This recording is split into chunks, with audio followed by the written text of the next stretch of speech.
The ETFs had another massive day yesterday as Bitcoin's price briefly dropped to low 70,000. It is currently over $71,000. We have James Butterfill, the head of research at Coinshares, joining us to break down some questions we have with the ETF, like why is price going down?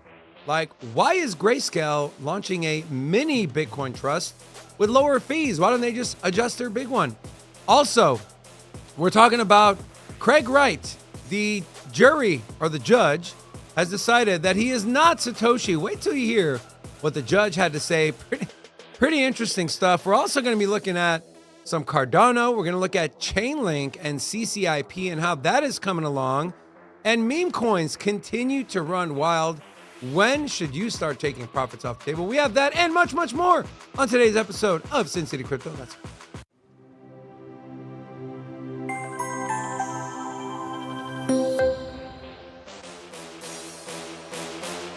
Hola! It's your boy, Big Rob, back in the house. Welcome to Sin City Crypto. If it's your first time checking us out, we're the entertainment-focused cryptocurrency channel.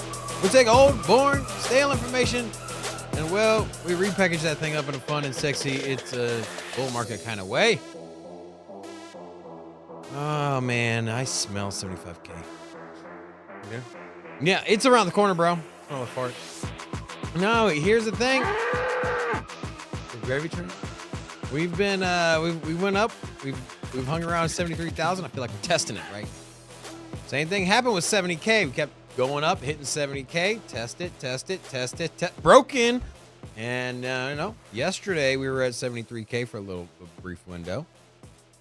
A couple days before that, 73K. Friday is the day. Friday we're 75,000.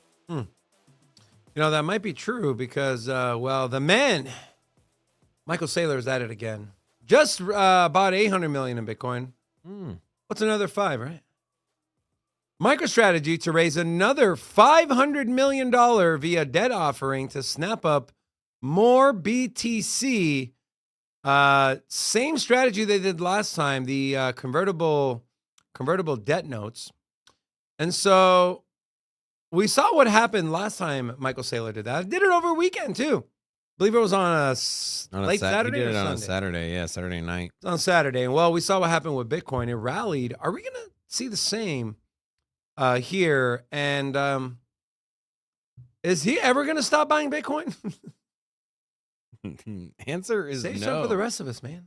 He's definitely not going to stop buying Bitcoin. The thing is he's famously said he's just going to keep buying the top, right? And so he's not discouraged at where the current price is now versus his historical price because he's forward looking. He understands that the price of Bitcoin is going to be significantly higher on a zoomed out time frame, say 4 to 10 years from now. And what he's doing is just converting fiat money into Bitcoin, right? He's generating as much fiat currency as he can via debt, leveraging as much of everything, right? Institutional debt, selling, raising money, in any way he can. He's scratching up every dollar that he can for his company, and he's buying Bitcoin now. Could there be some concerns down the way? I will say this. Robin, what happens? I would say this. At some point, the Bitcoin market's going to retrace. Maybe we go into another bear market years down the line. But at some point, the price of MicroStrategy, the stock itself, and the company valuation is going to falter, right? It's going to fall. And are they going to be forced to sell some Bitcoin? I think so. And so this notion or idea that they'll never sell and they're just going to keep buying, I think they're going to have to stay afloat because they take so much leverage in borrowing. That money has to be paid back, right? And if they're not generating any income and their liabilities are high and their valuation is dropping, at some point they're going to have to sell some Bitcoin. Now, with that said, they're going to have so much Bitcoin that, selling a little bit, it's not going to really. I mean, we saw with Grayscale all the selling they did, and prices just kept going up. Sure, we've had a few dips here and there, But they were rebalancing their entire Bitcoin position. All their Bitcoin was being sold at a premium, right? Or at that moment was sold at a discount, right? If you were to buy Bitcoin prior to the ETF going live, you were getting a discount on it. So they had to convert all of their Bitcoin. They had to bring the price of their Bitcoin, because essentially the price of Bitcoin at one point was over 40% off of what the actual market price for Bitcoin was. Prior to the ETF, it was a little less than 20%. I think it was like at 11 or 15%. And so they had to take the largest Bitcoin wallet, all of that Bitcoin, and they had to sell enough to bring their price basis up to market in the span of a week or so, right?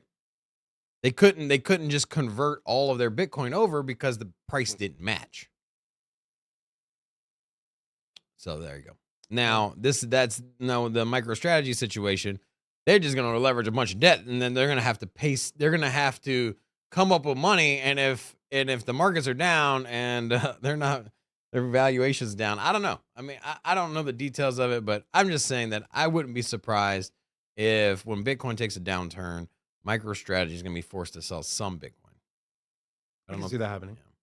Yeah. Or if they need to raise money, they can always do a stock split. Jimmy's in the chat. Jimmy, where you been, man? We missed you, bro. We thought you were cheating on us here, man. Anyways, Jimmy, welcome back. Also, Gravy Train is here. Gravy, what are your thoughts on Gravy? I have a name. Sorry.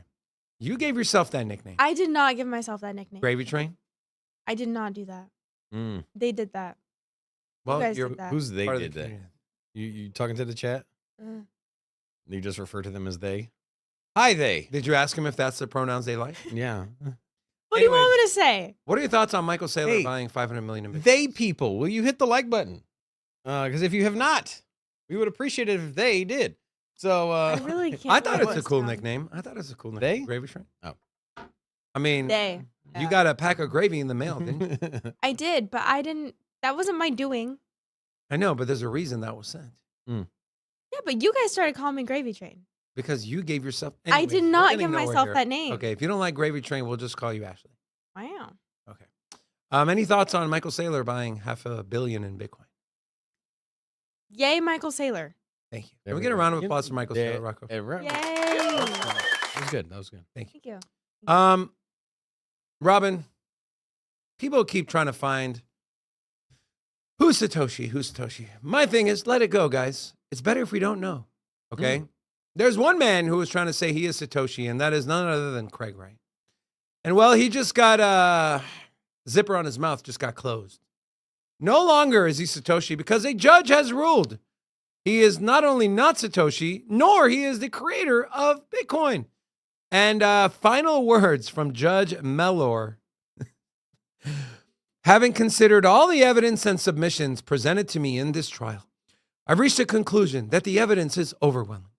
Therefore, for the reasons which will be explained in that written judgment in due course, I will make certain declarations which I am satisfied are useful and necessary to do justice between the two parties. First, that Dr. Wright is not the author of the Bitcoin white paper. Second, Dr. Wright is not the person who adopted or operated under the pseudonym Satoshi Nakamoto the period of 2008 to 2011. Third, Dr. Wright is not the person who created the Bitcoin system. And fourth, he is not the author of the initial versions of the Bitcoin software. For any further information, you'll have to wait for the written judgment. Yeah, man. I was so sure he was hit, man. Crazy, right? I thought it was him, bro. You know, in his profile. He fooled me, bro. In his profile, and he is trending, by the way. In his profile, it says, founder of Bitcoin. Let's see if he changed that. Craig Wright is not Satoshi. See, everyone's tweeting this. What is his, do you know his handle? I don't know. I think Gravy Train reached out to him. Tried to get him on the show. Craig Wright? Really? Yeah. Did you? I don't know. No, it was the Bitcoin Jesus. What's that guy's name? Bitcoin Jesus? Yeah, Who? yeah. Bitcoin Jesus. Who's Bitcoin Jesus? One of those guys. Oh, Roger Ver. Yeah, that's right. The one that did the Bitcoin Cash. Oh, yeah. Mm-hmm. Why can I not find his damn handle? Anyways, any input here or thoughts that you want to share about? No. Yeah, let's go. Come on, man. Let's get the show going. Let's go. What does that even mean? I don't know. I feel like we're hitting the wall here. All right. So if you are new here, say hello so we can drop an whole lot back at you. We do have a few new people. GT Nuts, R252. And then big shout out to Robert Vermouth as well. Just wanted to give it some love. And then also to all of you, hola! Welcome to Sin City Crypto. And smash the like button. We got 60 likes, 180 viewers, so about a 30% like ratio. Let's get this thing doing. Wow, going. Your math is so good. I know. I feels it, bro. Before we move on, I do want to give a big shout out to our channel sponsor, Legacy Network. If you like GameFi and you like bettering yourself, well, there is a company that is going to be launching an app very, very soon that's going to pretty much bring those two worlds together and help you make money doing that in the process, and that is Legacy Network. Highly, highly recommend you join their Discord so you can stay up to date when the app goes live and when the token also goes live. That link is in the description of this video. So big thank you to them for supporting the channel and being a channel sponsor. I do want to show this video. This was on Bloomberg a couple days ago. Let's take a listen. Is actually productizing those types of metrics into an ETF. But those are typically the things that I look at. What's been so interesting, of course, is the Bitcoin exuberance. Yes, it's solidified it in terms of the dominant player, but still all boats seem to have lifted to a certain degree. I mean, we're starting to talk about meme coins, and some of them affiliated with politics, others, I mean, dog with hat for whatever reason, just catching the meme zeitgeist. But you also offer, there's other products out there that you have, and you have exposure to the likes of Tezos. I'm looking at what you've got, Avalanche, Uniswap. How are you seeing real desire to be going outside Bitcoin and ETH? So we've seen obviously a lot of concentrated desire in Bitcoin at the moment because of the arrival of the US ETFs. We'll see if that dynamic also spreads to ETH as this regulatory process in the US moves forward. I think beyond sort of those top two names, we've actually seen quite an uptick in demand, including from institutional investors in that longer tail. And we're quite a unique firm in that capacity. We're really the only people who offer that broad of a suite. It's about 40 products outside of the US, covering all sorts of different assets. And what we've seen is an interest in that longer tail being driven by some of our largest clients who are now looking at blockchain applications and adoption of blockchain applications in a very different light. I think, a key name there would be something like Solana, where we've seen an enormous amount of interest over the last several months. And that's continued as I think the overhang from some of the black swan events has dissipated and the bankruptcy estates have come undone, and you're starting to look at those on-chain metrics that I just mentioned, and you're seeing that actually there's some interesting things happening within those communities and within these ecosystems that may or may not be priced in at this point. The institutional... Institutions want a piece of the meme coin pie. Can we see a meme coin basket ETF, Robin? You laugh, but... No, man. No. What do you mean no? No. Why not? No. Can't even, we can barely get this Ethereum one going. It's not realistic. Or at least not here in the United States. I mean, maybe in Brazil or something, sure. What's up, my Brazilians? Hola! No, man. Like the Wall Street is for... Yeah, maybe down the road we get something. I mean, maybe if you get, okay, I'll say this. If you get Bitcoin ETF, well, we already have that one, but if you get the Ethereum ETF and then Litecoin, and then sure, you can throw Doge in that discussion. But then after that, you still got to get the other players in, right? You got to get Bitcoin Cash. You got to have Ethereum Bitcoin Classic. I don't know, man. I feel like those are always on the mainstream platforms, right? So Robinhood and a lot of these more traditional finance, they all have ETH Classic, or they had a small when Robinhood had a small catalog of cryptos. It was Bitcoin, Bitcoin Cash, ETH Classic, ETH, and Doge, right? And Litecoin. Oh, that was Robinhood, and that was a lot of exchanges that didn't have a large catalog of tokens.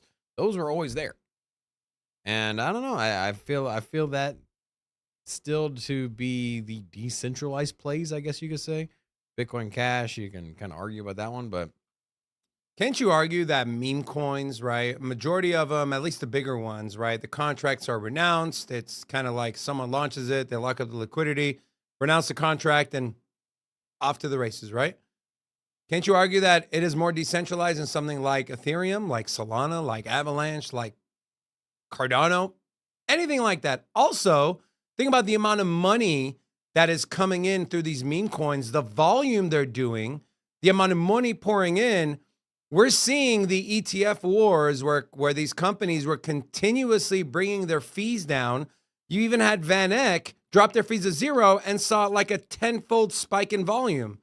And so people are starving for this kind of investment. You even have companies like Franklin Templeton putting out research papers, right? So Franklin Templeton recognized a strong link between meme coins and native blockchains.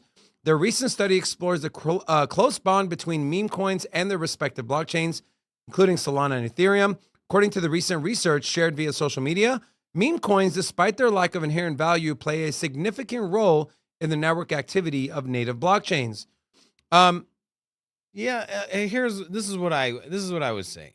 For institutions, for traditional finance to get exposure to meme coins, I think that is going to come through banking services. And so I think at some point, the United States government will allow banks to custody, buy, and sell crypto for their customers, right? I mean, don't you think that's on the horizon at some point? Mm-hmm. And so it'll start with Bitcoin, then they'll expand over to Ethereum, and Dog then with hat. and then they're gonna get into the meme coins, right? Now maybe they start with Dogecoin and then maybe move into SHIB or something, but that's how I expect broader U.S. markets to adopt Bitcoin. Now, as far as an ETF, I mean, at that point, it needs to be considered a commodity, right? And for an ETF, otherwise it's a security, and that's the whole premise behind why Bitcoin got approved, or why it wasn't getting approved for a while. And then they finally put their hands up. They're like, fine, you're a commodity. Fine, go ahead. And then the same thing with Ethereum. And then also, don't forget that a lot of the pushback when it came to approving the ETF was simply because it wasn't a strong enough market, and there was a lot of volatility. Remember, it wasn't a stable market. What's more unstable? Meme coins, right? I mean, those markets are highly volatile. I mean, we saw that Shiba Inu went up. Is it a 4x or a 3x? Your shirt looks very volatile too. You like it? Who dressed you? It's It was Larry. Like you went to the store and bought that, and you were like, "This is great." How y'all doing? I like to repackage my shirts in a fun and sexy way. How y'all doing? So, Yeah. All right. So I mentioned Chainlink. So CCIP. So this tweet from Crypto Moose. Link CCIP has already generated $252,000 in fees today, and we aren't done yet. On track to surpass yesterday's daily record of $276,000 in CCIP fees. We haven't even opened general access or onboarded TradFi into production. Fees are about to go exponential. Link is a revenue-generating machine. We haven't talked about Link in a while, right? It had that rally to 13, 14, 15 bucks. Stayed there. Rally to 20 bucks. Has stayed there. Everything else is up 5, 6, 7x. Avalanche just rallied to $55, $60. Are you still super bullish on Chainlink? You are the one that thought Chainlink was going to be the greatest gift to crypto in this bull market. Yeah.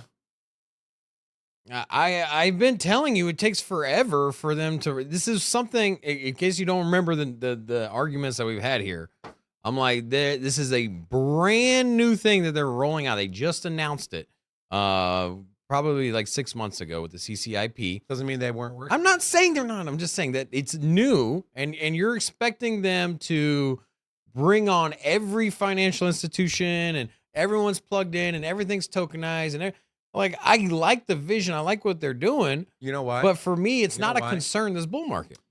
Because to integrate into their CCIP protocol, you don't have to change anything. It's a plug. You like plug and play. If you're a crypto project. Now, even private now, private block. but the big promise of Chainlink is the integration of the traditional world, right? The outside blockchain world, where their Oracle services are used as an API to plug in data into the blockchains. Those companies, a lot of times, they're just aggregating data. They don't have partnerships with those companies, right? They're bringing in, like, here's one example. Chainlink brings in real world data for weather, right?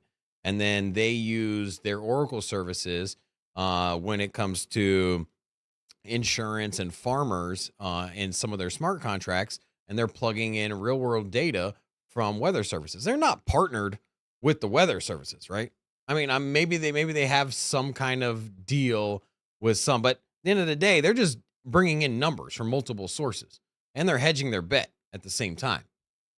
So I don't think that they have this giant catalog of partners outside of crypto that they work with, that they're just going to flip some light switch for them just to all of a sudden tokenize the entire company.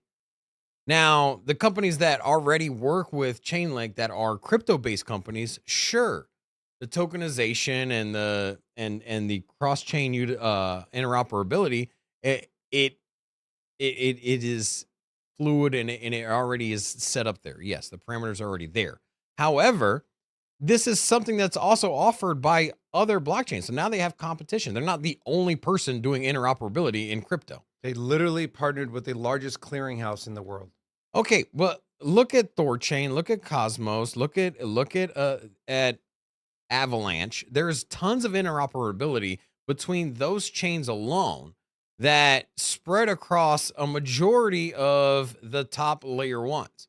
And I'm just saying that, like, that's already built. And so now you have Chainlink coming up saying, hey, we're interoperability. They just started at it. They just started. Cosmos has been at this. How long? Cosmos has been at this for like 8 years. How long has Cosmos been around? You're missing the big point here. The big point is you're taking two of the big pain points. One is, if I want to be interoperable, I have to be up to date. Like, I have to be IBC enabled. I have to be EVM compatible. That's one. Second one is the financials. What token is being used for gas? Well, is it this token? Is it that token? Chainlink solves both of those.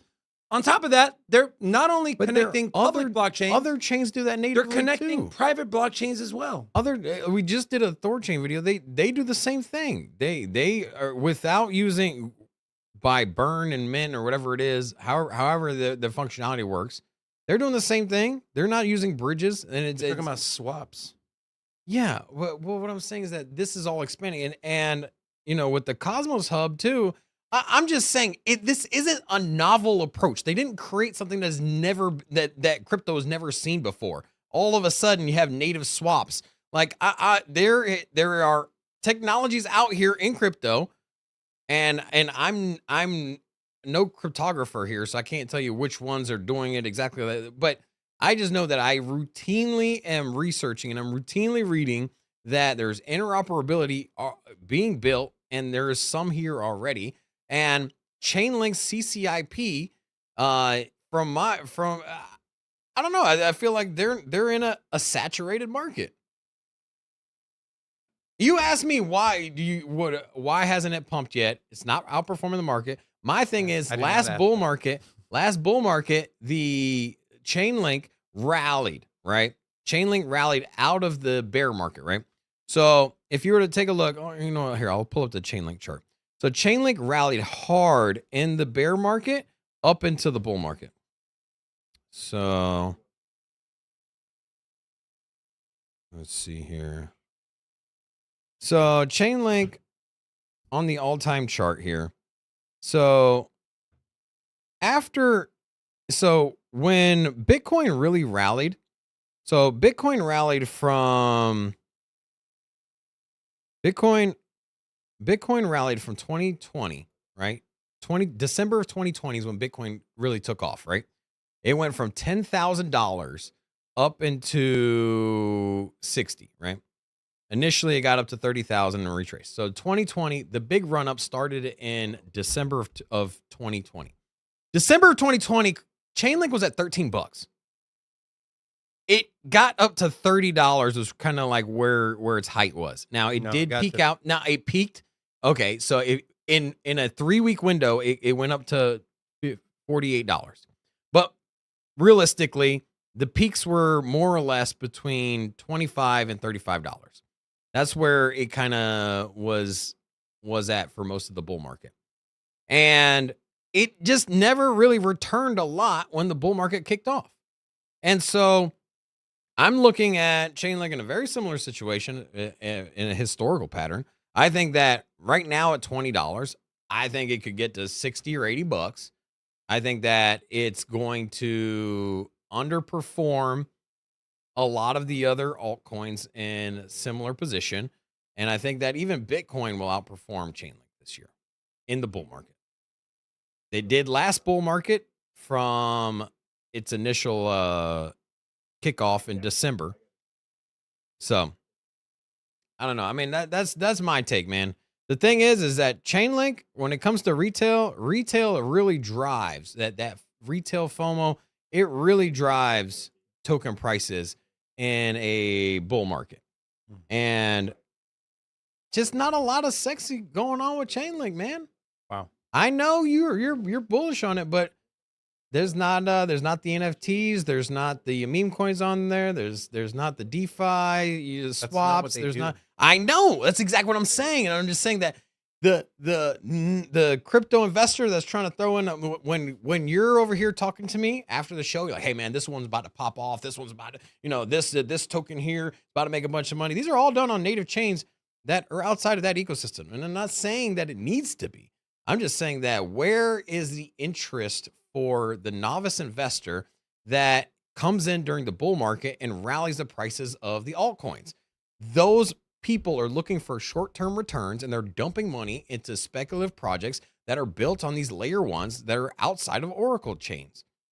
And so the same way that you get long-term, steady, sustained, healthy growth for Cisco Systems, which is a company that does networking, nobody at work is talking about, hey man, this Cisco Systems, this is such a good company, man. They provide networking. The company's valued at billions of dollars. They are, but nobody talks about them because they have slow, sustained, healthy growth. Also, people aren't piling in and investing on it just because they're at the barbershop talking about it. And so for me, in identifying what projects are going to rally and rip this bull market, I want things that I know that the public, the retail, that the average investor, the person that doesn't have a lot of experience, what are they hearing in the streets, and what are they going to identify as potential to get rich quick? Because that's where this retail FOMO is gonna hit hard. We're seeing it with meme coins, and so I'm just saying, I'm not saying from a fundamental perspective, but if you're looking for that 10 or 100x return on a crypto, it's not going to come from one of these like top projects that are building, methodically over a long period of time. You're gonna have to get off of something. You're gonna have to go grab something that's. Don't invest in Cardano. I like Cardano though. But Cardano is also very retail driven. Oh, so it's all about retail, right? Funny. The largest inflow of capital came from not retail, from what? From Wall Street institutions. Yeah, but the retail's coming. The retail is coming, right? It's not here just yet. Yeah. Talk to me when Chainlink's at $100. Rocco, we ready?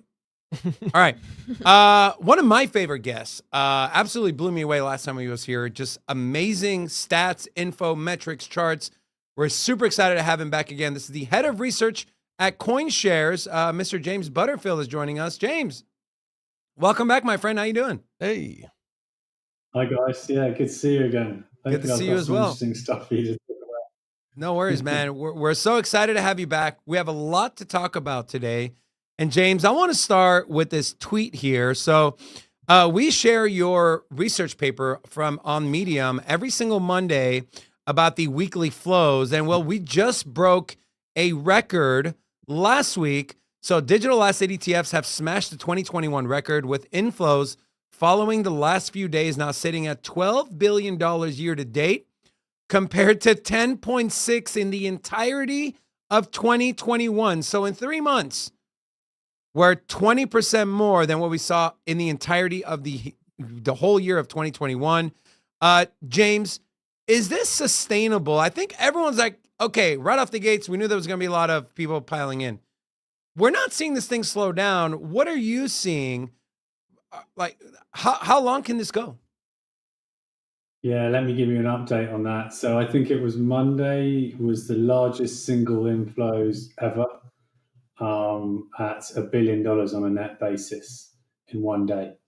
It is not slowing down. And in fact, those numbers are old. I've just looking at some numbers now that I updated for yesterday's close, and we've seen already $2.6 billion of inflows this week alone, so just Monday to Wednesday. And year-to-date flows now at $12.8 billion, so massive. And then also, if you look at the assets under management, the total we've pipped over $100 billion for the first time ever yesterday. So this is really big, really, I suppose, really great news and kind of surpassed my expectations. Can it carry on is the most important question, because certainly this is what's driving prices right now. And I actually think it can. At the moment, I think the majority of participation in US Bitcoin ETFs has been institutional only.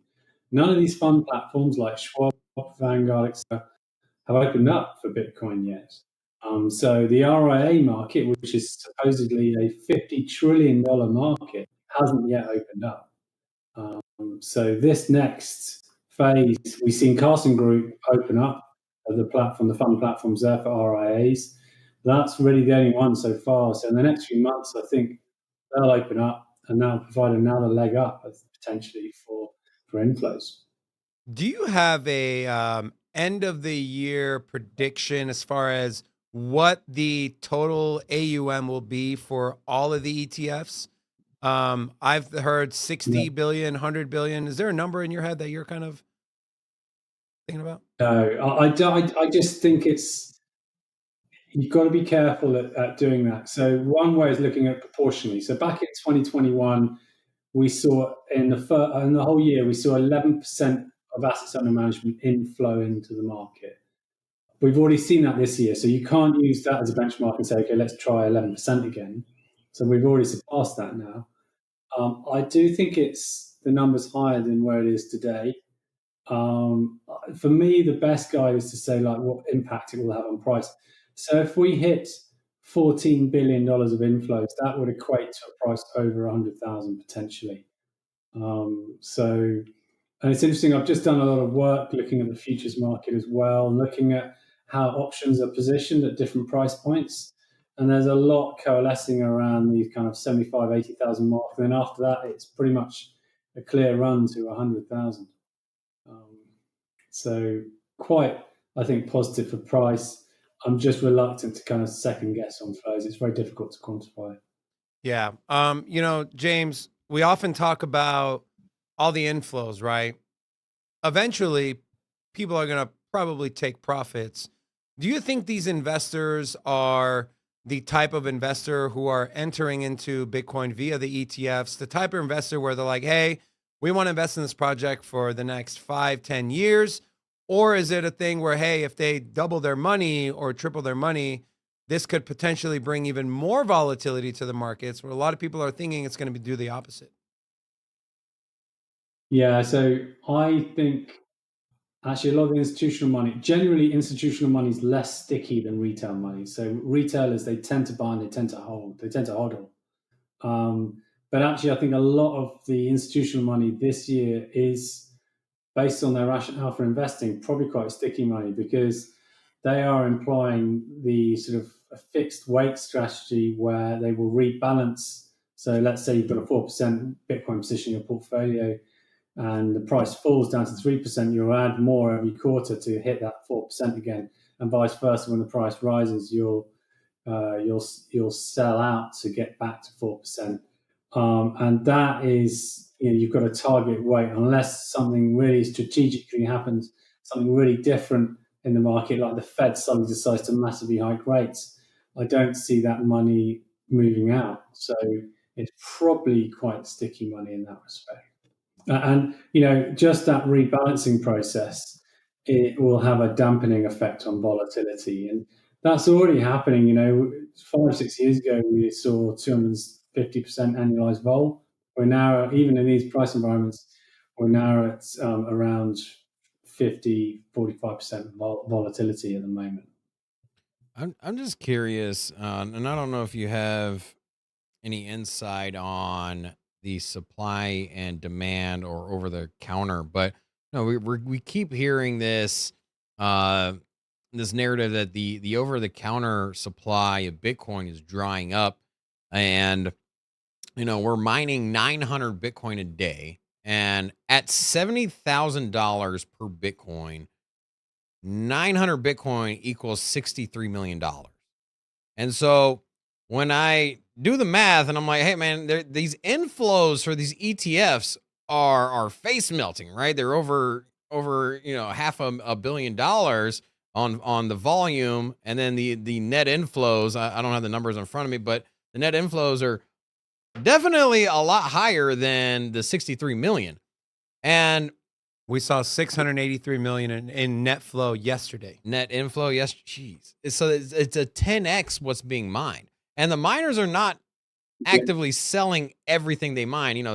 Some of them are holding their Bitcoin position. So not even with the 900 being mined, they're not even all hitting the market. And so I don't know. Is there any sentiment you have on these over the counter books, or just the supply and demand side of Bitcoin and for these ETFs? And Yeah, yeah. absolutely. Yeah, just on the miners point, I think there's a lot to discuss there. I'll come on to it a bit later and why they're underperforming this year on listed exchanges. But miners are probably hoarding at the moment because they're probably quite profitable at the moment. So they're probably not selling everything. They're probably employing a bit of a treasury management. But yeah, 900 is produced today, and they're not selling all of that. So it's probably a number less than that that's been dished out. And excluding trading days so far, the ETFs in the United States are demanding 4,500 Bitcoin a day. So, at the moment, I would class this. So, I used to be in the commodities world, and we talked about commodity price or demand shocks and supply shocks. Now, supply shock would be something like, there's a war in the Middle East, it shuts down, there's no more supply. Or you get demand shocks like China at the start of the 21st century started building loads of buildings and steel, demanding a huge amount of steel. Steel prices rose 800%. So, you get these demand shocks, and I think Bitcoin is experiencing this demand shock right now. Just by the fact that there's 4,500 Bitcoin being demanded and only 900 new Bitcoin being issued. So they have to then find Bitcoin on the secondary market. And the OTC markets is the first place. And I calculate that since 2020, OTC Bitcoin addresses and Bitcoin holdings have fallen 74%. So it's drying up very quickly. That's data from Glassnode. And then if you look at coins on exchange, they've fallen 29%. So I worked out current kind of trends that perhaps another 570 days we'll see though the coins on exchange dry up. So a lot can happen in that point though. We could see if we hit sort of 80, 90,000 Bitcoin, there might be a lot of people compelled to sell, which will increase the supply at that point. This whole idea that 900 is being produced a day and 4,500 is being demanded, and so the price should go up. There's some element of truth in that, but there's also a lot of supply that could just suddenly come online. A whale could decide to sell. I don't know, can I share screens? Of course, yeah. I've got please. quite a cool chart I'll show you guys. Let me just sort that out. Is now the right time to invest in Bitcoin? Hopefully you guys can see that. Yep. So this is actually on the futures market. Can you see that? Yep, we're good. Yeah, so it's a little bit hard to see, but you can see that open interest by strike. So this is looking at puts and calls in the futures market. And it's a little bit hard to see, but price-wise, we are about here at the moment. And if you look at the size, the big number, this is dollars of notional open interest at the moment. So there's a lot of open interest at the 75,000 mark. And then very psychological levels, there's a lot of open interest at 80,000. But there's a growing amount of open interest at 100,000. There's not a huge amount in between. There's a couple at, I think it's 85 and 90. So, this suggests actually there's not a huge amount of resistance. You'll get to the kind of 75,000 mark, and there will be a little bit of selling pressure at that point, maybe at 80,000, but not particularly crowded from a futures perspective. A lot of these futures actually do roll off at the next. Sorry, this is a wrong one to show you. Where is it? Oh, I've lost the chart. I did have another chart there looking at expiry dates, and now most of these futures expire at the end of this month, at the end of March. So we'll probably see a lot more shift towards the 100,000 mark, the 85,000 mark. So that gives you a little bit of an idea about how investment professionals are positioning themselves at the moment. Amazing. James, can you maybe explain? So, you mentioned, hey, they go to OTC first, right? What happens if there's not enough Bitcoin in OTC? Do they start calling people that they know hold a lot of, are they going to start calling MicroStrategy and say, hey, we'll pay you a premium, sell us some of your Bitcoin, we need it for the ETF? Are they going to have to start dipping into order books? When are we going to really see that demand shock? And by the way, the screen I had up earlier was from your blog post titled The Bitcoin Demand Shock. What does that process look like? And what kind of, is that when we're truly going to see this massive explosion in price? Yeah, so basically when you have an ETF, you have what's called market makers. And those market makers, so different ETF issuers will have maybe 2 or 3 different market makers to source from. And they will pick the best bid-ask spread, the best offers essentially when they're buying. And ultimately, those market makers will go out to the market and have relationships with a range of different exchanges to source Bitcoin from. That might be on exchange, that might be OTC, a whole sort of mixture really. So Coinshares actually has been a market maker of sorts. We had to make our own markets in the early days before there were any other market makers around. We were obviously the first ETF ever created back in 2015. We had to be our own market makers. But, for us, an example, we have relationships with about 15 different exchanges and have a preference for 3. And so, that's obviously the largest and most liquid ones. But yeah, there will be at some point this hunt for Bitcoin. And, when you have that, where you don't have much choice going to the primary market, i.e. buying from miners, you have to go to the secondary market. And that's why you get this kind of upward price pressure that we've been experiencing recently. Awesome. And then James, I wanted to get your opinion on this. So we know Grayscale has seen mass outflows, right? They came out 150 basis points. Everyone's like, hey, what the hell? I think you broke it down very nicely.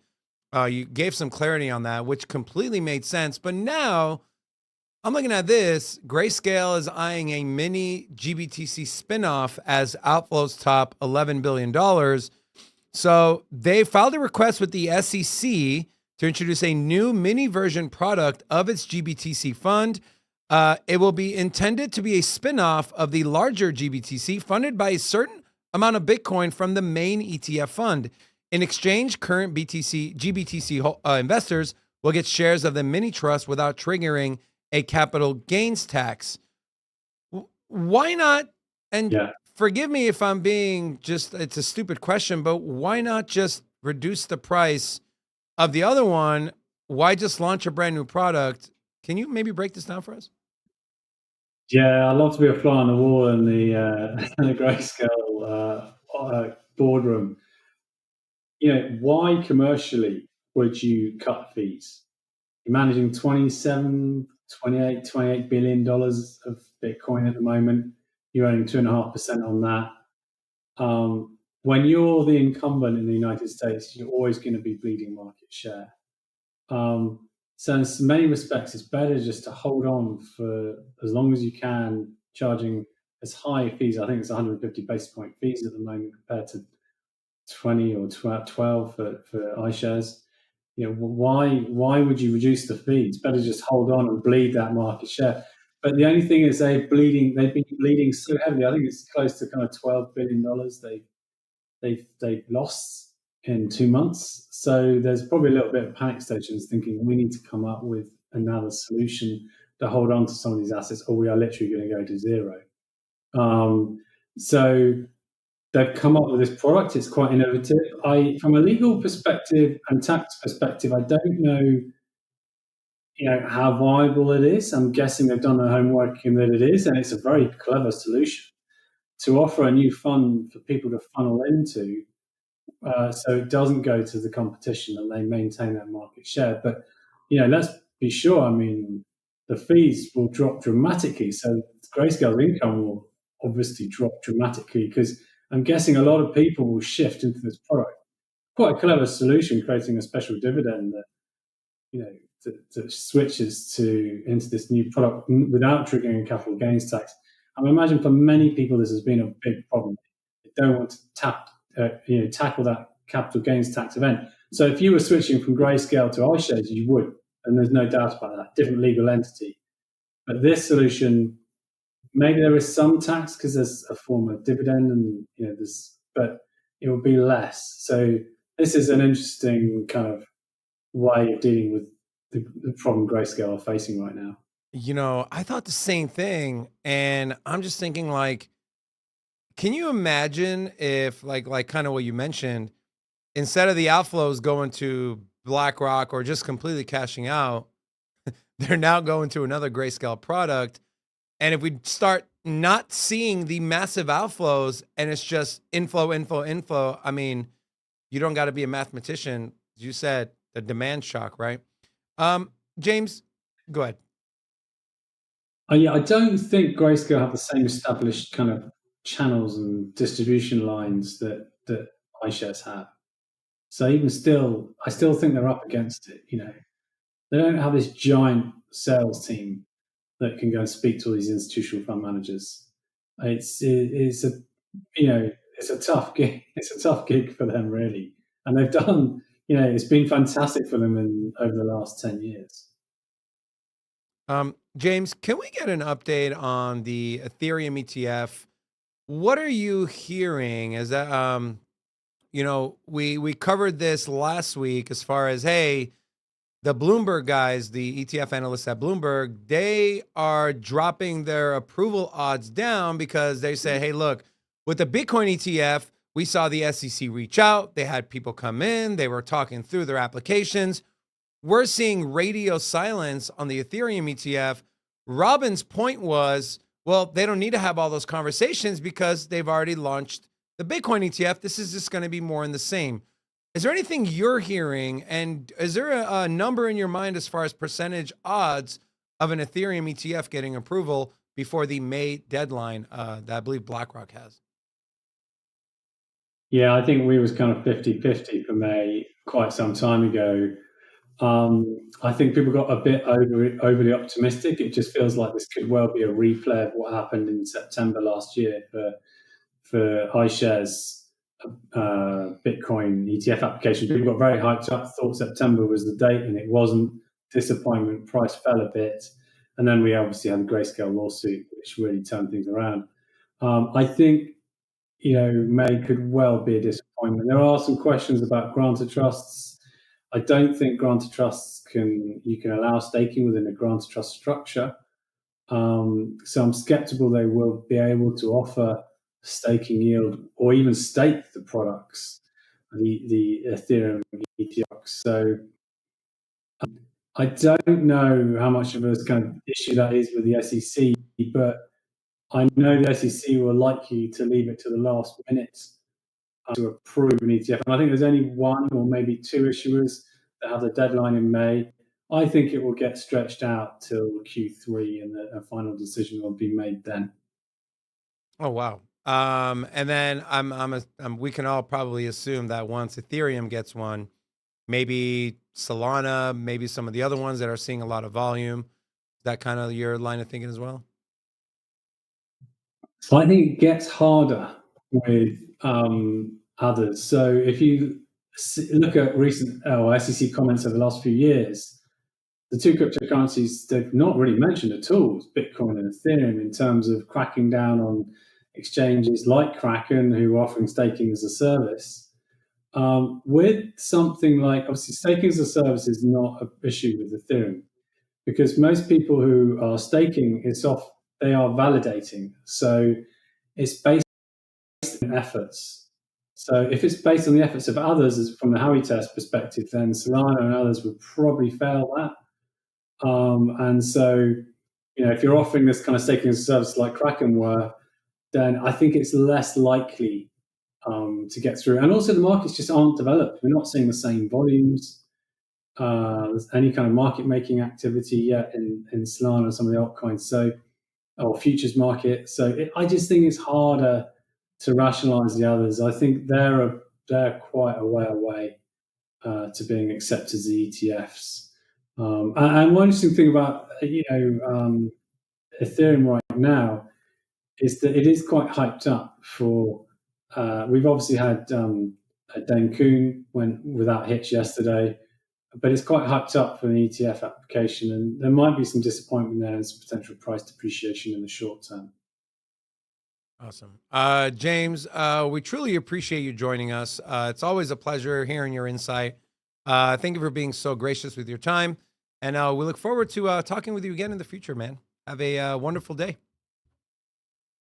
No problem. We're just about to do a report on the mining industry and why they're getting punished from a price perspective. So, happy to come on again and talk about that at some point. Absolutely, we would definitely love to. I'm following you on Twitter. I recommend everyone do the same. A lot of great info and content, breaking things down in layman, so people like us who aren't necessarily ETF experts or institutional experts can understand and really relay that information to the audience. So thank you again. We look forward to bringing you on and talk about that mining report, and have a great day. Thank you. Thanks for being on the show, guys. See you, James. Right. Bitcoin. All I heard, man. Bitcoin going to the moon, man. Ain't enough Bitcoin out there, bro. Is that all you heard? Nah, I heard more. But Speaking of Bitcoin, I like to summarize everything down into very small bullish sentences for myself. Small bullish. Wow. Guys, if you are, so we're currently sitting at 400 viewers, 326 likes, pretty good. If you're new here, say hello so we can personally welcome you. I am taking a look at BTC on the 4-hour. Of course, we've been in this uptrend, and this trend line I've drawn here, although not perfect, it does hit 3 spots. 2 is a minimum for a trend line, which is where we're kind of seeing a bounce back. On top of that, on the 4-hour here, looking at the Lux Algo price concepts in our price action concepts indicator, we saw this fair value gap get filled on Tuesday and we're seeing it potentially get filled again. And that fair value gap is between 69,000 even and 70,000 or 69,797. We're also, if we do dip below this, we have a big level, a lot of confluence going on here. One, this level between 68.2 and 68.6 is where a lot of volume has happened. Over 13,500 Bitcoin has been traded, and a vast majority of those have been buys. We also saw below this order book, this order block, we saw a liquidity grab that pushed the price of Bitcoin back into this premium zone, and it saw a rise of around 6% on the 4-hour chart. We also have a lot of volume coming in that price range as well. To be more specific, 68,500. So if you're looking to scalp trades, definitely recommend keeping your eye on, and of course, this is not financial advice, but for me personally, I have some trigger orders right around this 68.5 level. If we do dip down there, I'm looking to scoop up Bitcoin on a little bit of leverage, not too much as the markets are pretty volatile. But we're seeing a trend here as well. We're seeing a big Monday candle and a big Tuesday candle, right? Now, this one did wick all the way down to the open of the previous day, but we closed towards the top. And we saw another green candle, and now we're seeing a pretty big red candle, but we still have about 5 hours left until this candle closes. So can we close in the green? Potentially. Is it likely? Excuse me, probably not, as that would mean we'd have to close above $72,951.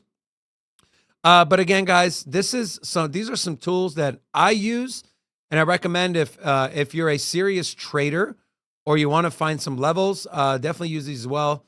This is from our channel sponsor, LuxAlgo. Love it. I love LuxAlgo. Their stuff is top notch. It is.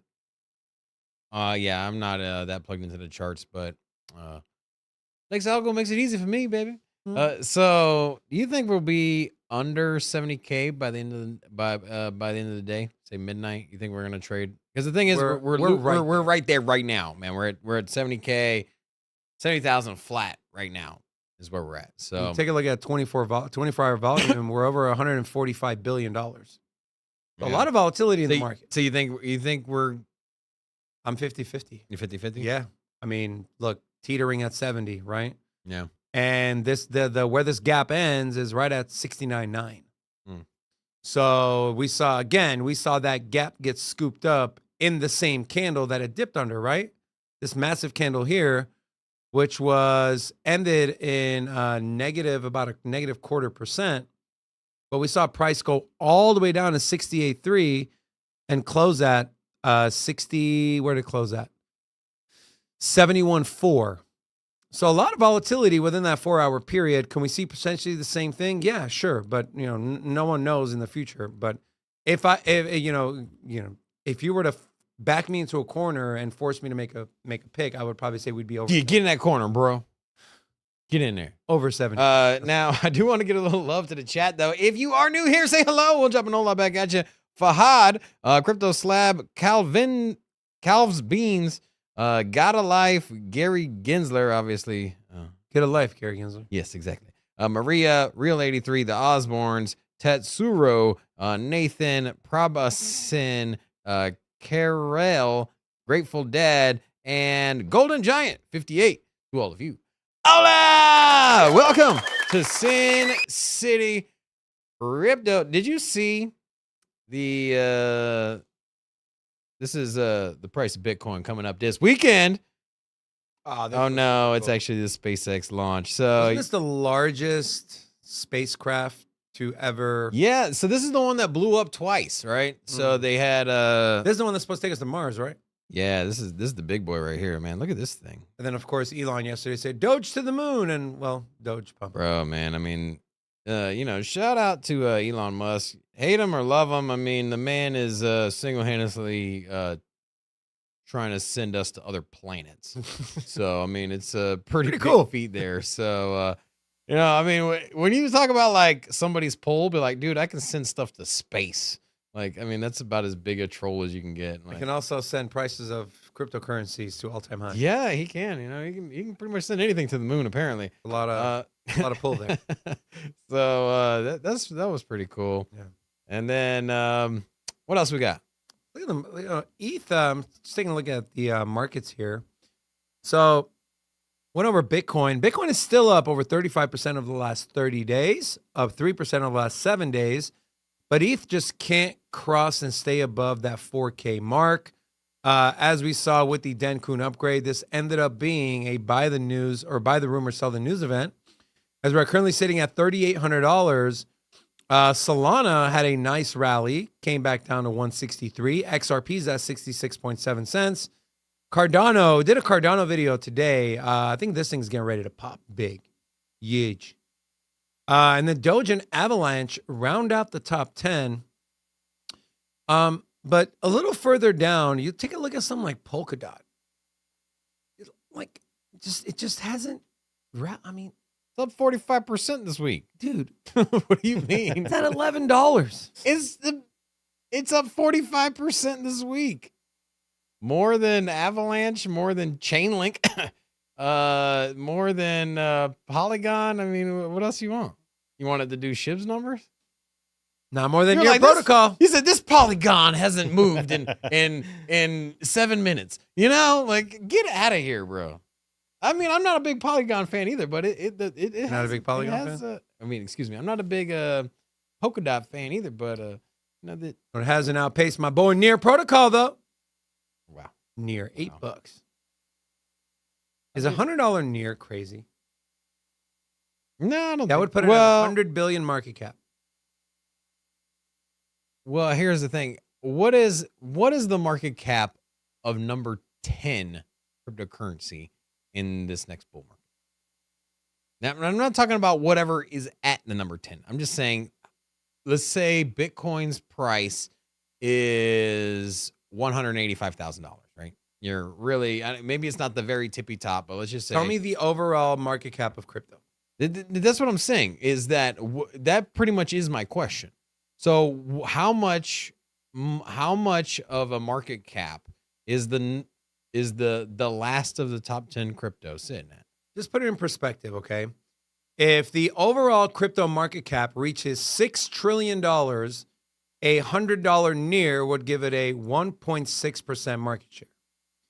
If cryptocurrency reaches $10 trillion, the entire industry as a whole, that market cap would be at 1% of that market share. Is it so far-fetched to believe that a project like Near and everything they're doing, data availability, chain abstraction, all the unique accounts that are being built, the relationships they're building? So I'm real quick. So you're saying $6 trillion market cap for crypto in general? I'm saying if The it gets totality? there, Because right now we're at 2.6. So it's just about a 2x. some Bitcoin. So Bitcoin's price would double be at if it held its 50% market share. So here at the top you have market cap sitting at 2.64 trillion. So you 2x that. You have the Bitcoin dominance at 58%. I was just trying to make this a fun exercise, but you want to get into the go ahead, market you're cap. So I was just saying, like, hey man, what do you think this number 10 spot is? $20 trillion market cap, or $20 billion market cap, excuse me. You know, how high is this thing next at the top of the bull market? I think number 10 is between 90 and 110 billion. Okay, so you're saying it's about a 5x down here at this level? Yeah. And then so you think that Bitcoin's dominance is going to fall significantly from 51% down to about 35? Maybe not 35, maybe closer to 42-ish. But my upside potential for Bitcoin is a lot higher. You know, you're hearing 100K, 120K. For me, 180 is the bear case for Bitcoin. So if you're saying that you're going to get a 3x out of Bitcoin, Minimum. Worst then case. market cap is way higher than 2x. You agree with that, right? Yeah. So then That's why this is where I'm trying to get at, is like, okay, so you're thinking that for me, I think if Bitcoin is at $200,000, that's what it sounds like you're going to say, is that it's over $200,000. You have, in my estimation, a $10 trillion cryptocurrency market cap in totality. Sure. So 6 4x. to 10 trillion. That's the number I'm looking at. So a 4x in market cap and money in crypto. Is it crazy to think Near could have 100 billion of that? I don't think it is. Which will put it at $100 a coin, which is still a 10x from here, more than a 10x. More than a 10x. I don't see it quite that high. I think $50, $60 Near is probably what it's gonna cap out at. So bearish. You're so bearish. How am I bearish? It's like an 8x So from where it is now. nothing, bro. Your numbers just make no sense. Think bigger, Rob. Polkadot hasn't moved. It's up 45%. Near can 8x. That's bearish. Like, get out of here, bro. You see what BNB just did? Yeah. 75% in 30 days. SHIB, 236%. Toncoin, 80%.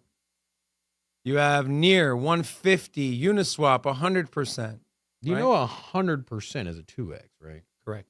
1,000% is a 10x. Mm-hmm. And you're saying it's going to more than a 1,000% gain from here? Near? Yeah. Okay. Okay. And then my $40,000 ETH call, which is a 10x from where it is right now, is crazy. Because the market cap's a lot higher. Okay. Near ETH is at $500 million, right?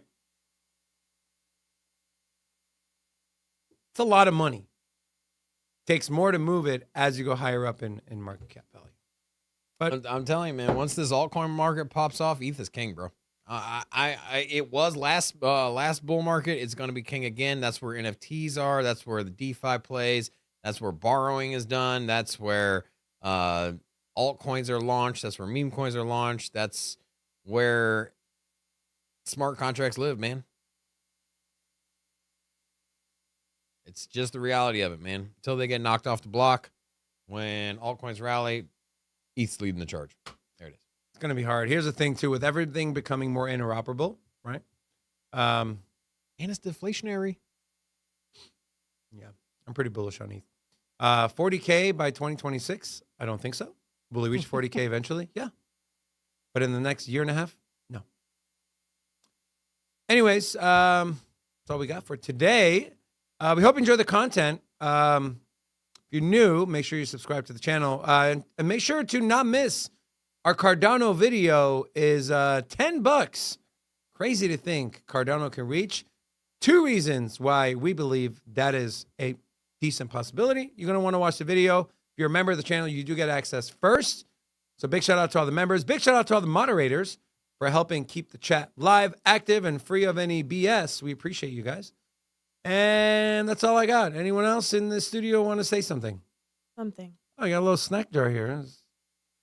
This and coffee and... Wow. I'm Is she sorry. not allowed to have snacks? No, for I real. didn't say that. Rocco, are you going to bring some snacks tomorrow? No snacks. Okay, good. No snack. Gonna bring a pizza. Oh, pizza. Huh? Mm. There we Wow. go. What With all pineapple. right. What is your favorite pizza Pine there, nuts. guys? Pine nuts. What do you eat on pizza? Guaranteed cheese or pepperoni. Rocco, what do you Pepperoni, we don't even eat No, it's pepperoni. for Just to let Ashley. you know. Yeah. No. Yeah. What's your favorite pizza? You asking me? I No, like, Ashley. I like barbecue chicken. No way. Ah. You're a liar. You're trolling me. You really like barbecue chicken? I do. But only Wow. from certain places. I feel like it's not good from certain places. Oh, that doesn't qualify. If it is not I knew trash there was pizza. someone on my team. David doesn't eat Barbecue it. chicken, man. Yeah. There's 2 of y'all now? Jeez. But I have to have ranch. Oh my And god. I know. That's I'm not sorry, Rocco. pizza. You're I'm sorry, Rocco. that's like I a know. that's like Blasphemy a flatbread with Hold on, I'm gonna do some With more. sugar. Only water.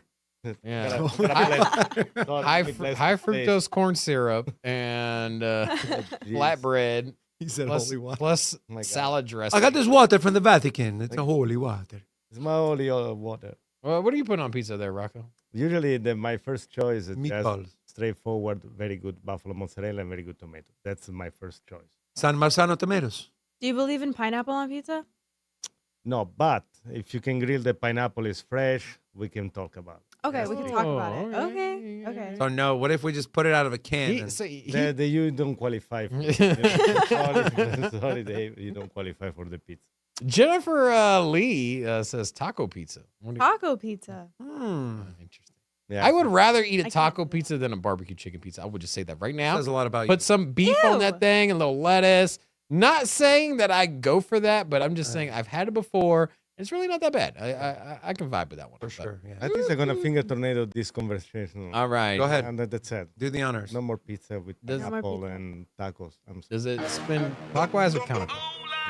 This is a blessing tornado. guys. Don't miss tomorrow's show. We got Forrest joining us. What DGen play is he working on next? Stay tuned to find out. We'll see you tomorrow. Crypto. Everybody know we here for entertainment and info. Gonna show you how to get that big dough. So every day stay tapped in for big facts, no capping. With Bitcoin, if you're in, then you win. We divide the pie with no fraction. It's Big Rob, David. I split the game, but they gave it. Name the coin that's your favorite. I got dry powder, why save it? To the OGs, new beginners. Special shout out to the well members. Buy a dip, sell winners. Ain't really nothing you can tell sinners. Tune in for the latest new flavors. They gonna teach us mean coins. They polarizing like barbecue chicken pizzas. I laugh with a major grin. Laggers, we trade them in. Baddies, they came to sin. And sinners gon' play to win. Screaming, hola, till my bags are flowing over. Hold ya to the moon and to the solar. Won't I? Don't be letting FOMO control ya.